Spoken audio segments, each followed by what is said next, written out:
I'm Ya Sun. I'm associate professor at the business school at University of Queensland.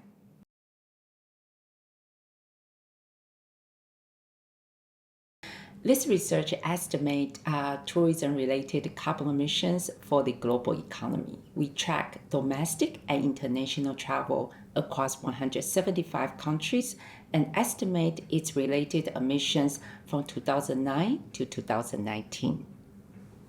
We found that global related tourism carbon emissions has increased from 3.5 gigatons to 5.2 gigatons from 2009 to 2019. The net increase is 1.5 gigatons. So this equates to the national emissions of Germany times 2, or more than 1,000 times more emissions than those produced in Fiji.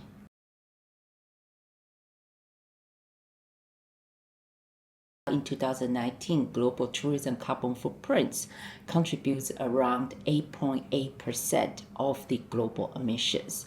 But besides the magnitude, I think what's important is to look at the growth rate. So for the past decade, tourism carbon footprint has been growing by 3.5% per year. In comparison, global emissions seems to stabilize their growth at a marginal rate of 1.5% per year. So this means tourism carbon footprint has been growing 2 times faster than the rest of the economy.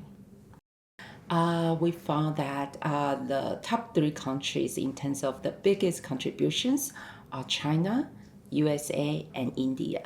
And across these 3 countries alone, they contribute around 60% of global carbon emissions.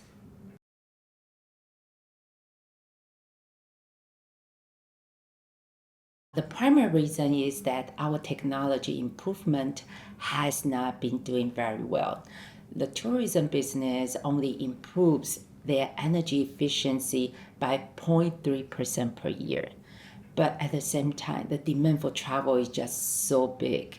The annual growth rate for travel is 3.8%. This means that people demand more services and goods from tourism business. So this requires more energies, and as a result, more emissions are being produced. We found that primary reasons is due to aviation emissions, private vehicle emissions, and also emission related to utility use. So these are the top 3 hotspots on global tourism carbon footprint.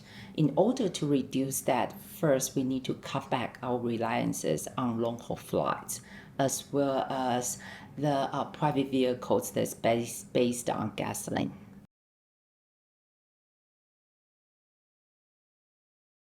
Australia is also within the top 20 countries in terms of the biggest tourism carbon footprint. So this means people travel a lot and their trips generate substantial emissions. But what our analysis shows that compared to other sectors within Australia, tourism-related footprint has been growing 7 times faster than the rest of the economy.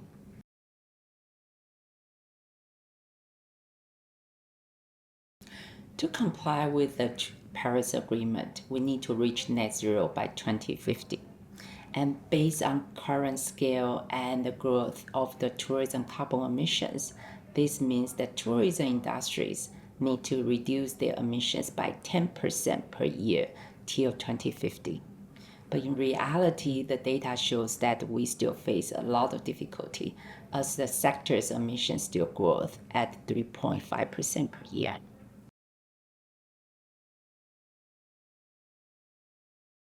I think tourism business need to invest more in technology, allowing more energy efficient facilities and service process to help them to reduce the reliance on fossil fuels.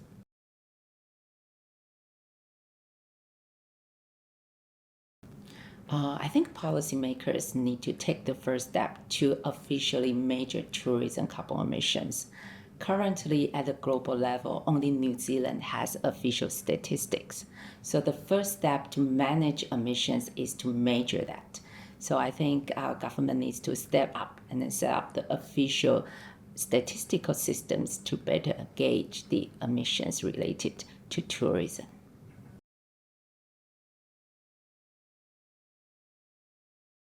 Individuals need to reconsider their travel decision process. We encourage people to consider traveling to places that's closer to home and also use public transportation more instead of private vehicles. And we also encourage people to support carbon tax because this is the most effective way to reduce emissions.